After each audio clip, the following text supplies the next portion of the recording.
સુરતમાં ગાડી પર ટીવી પ્રેસનું બોર્ડ મારીને અસામરિક તત્વો દાદાગીરી કરતા હોવાનો વિડીયો વાયરલ થયો હતો. આ મામલે ઉધના પોલીસ દ્વારા તપાસ હાથ ધરી આરોપી યોગેન્દ્ર યાદવ, પ્રદીપ યાદવ, ચંદન યાદવ એમ કુલ 3ની ધરપકડ કરી છે. ત્યારે અન્ય 3 આરોપીઓની ધરપકડ કરવાની તજવીજ હાથ ધરાઈ છે. આરોપીએ ફરિયાદીના ઘર પાસે આવીને મારામારી કરી હતી, સાથે 2 લાખ રૂપિયાની માંગણી કરી હતી. આરોપીઓ ગાડીમાં મ્યુઝિક સિસ્ટમ ચાલુ કરીને હાથમાં બોટલ લઈ જાહેરમાં ઝૂમતા હોવાનો વિડીયોમાં સોશિયલ મીડિયામાં વાયરલ થયો હતો.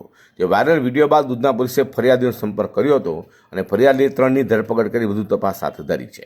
ઉધના પોલીસ સ્ટેશન વિસ્તારમાં પ્રભુનગર કરીને જે એરિયા છે ત્યાં એક વ્યક્તિ રહે છે, પપ્પુ બાટે કરીને.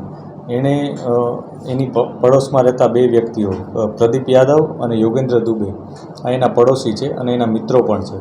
આમાંથી પ્રદીપ યાદવ વ્યક્તિ અગાઉ લિંબાયતના ગુનામાં લાજપોર જેલમાં જ્યુડિશિયલ કસ્ટડીમાં હતો. એ દરમિયાન ત્યારબાદ એ જ્યુડિશિયલ કસ્ટડીમાં છૂટી અને થોડાક સમયથી પોતાના ઘરે આવેલ હતો.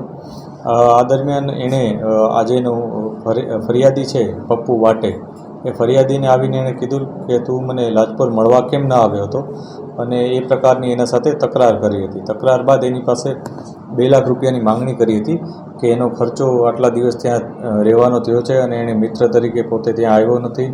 આ પ્રકારની વાતો કરી અને એણે એની સાથે ઝઘડો કર્યો હતો અને એને કીધું હતું કે હું 1-8 કલાકમાં પાછો આવું છું. આમ કરી અને તે ત્યાંથી જતો રહ્યો હતો. આ બનાવ ગઈકાલનો સાંજના 5-1 વાગ્યાનો છે. ત્યારબાદ રાત્રિના 9-1 વાગે 21:00ની આસપાસ આ જે લોકો છે એમાંથી પ્રદીપ યાદવ, યોગેન્દ્ર દુબે, ચંદન યાદવ, દીનદયાલ શાહી અને એનો ડ્રાઈવર છે, આ ઉપરાંત રવિ નામનો એક વ્યક્તિ, એમ 6 વ્યક્તિઓ આ જે ફરિયાદી છે એના ઘર પાસે આવ્યા હતા. ઘર પાસે આવી અને એની સાથે દાદાગીરી કરી હતી.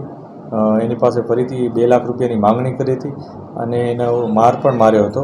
આ પ્રકારની બનાવ સીસીટીવીમાં જે સોસાયટી છે એના સીસીટીવીમાં કેદ થઈ ગયો હતો અને ત્યારબાદ એ વિડીયો પણ કેટલીક જગ્યાએ પ્રસારિત થયો હતો. ઉધના પોલીસે જે ફરિયાદી છે એનો સંપર્ક કરી અને એને પોલીસ સ્ટેશન જ્યારે ફરિયાદી આવ્યા ત્યારે તેની વિગતવારની ફરિયાદ લીધી છે અને આ બનાવમાં જે 3 આરોપીઓ છે પ્રદીપ યાદવ, ચંદન યાદવ અને યોગેન્દ્ર દુબે, આ 3 વ્યક્તિઓની ધરપકડ પોલીસે કરી દીધેલ છે. બાકીના જે 3 વ્યક્તિઓ છે એની ધરપકડના પ્રયાસ અત્યારે ચાલુ છે. આ જે આરોપીઓ છે એમાં કેટલાક લોકો છૂટક છવાયા કામકાજ કરે છે. તેમાંથી એક વ્યક્તિ કે જેની પાસે બ્લેક સ્કોર્પિયો છે, એણે પ્રેસ મીડિયા એ પ્રકારનું એક બોર્ડ મારેલું હતું. અમે વેરીફાઈ કરી રહ્યા છીએ કે કયા મીડિયા સાથે સંકળાયેલ છે અથવા ખરેખર પોતે કોઈ મીડિયાકર્મી છે કે નહીં. પરંતુ જે પ્રાથમિક માહિતી છે એ મુજબ એ કોઈ TV9 ઇન્ડિયા નામની કોઈ YouTube ચેનલ ચલાવે છે. આ માહિતી અમે કન્ફર્મ કરી રહ્યા છીએ, કેમ કે એ પોતે એનો અધિકાર છે કે નહીં, પોતે એનો એમ્પ્લોય અથવા ઓનર છે કે નહીં, એ પણ અમે તપાસ કરી રહ્યા છીએ.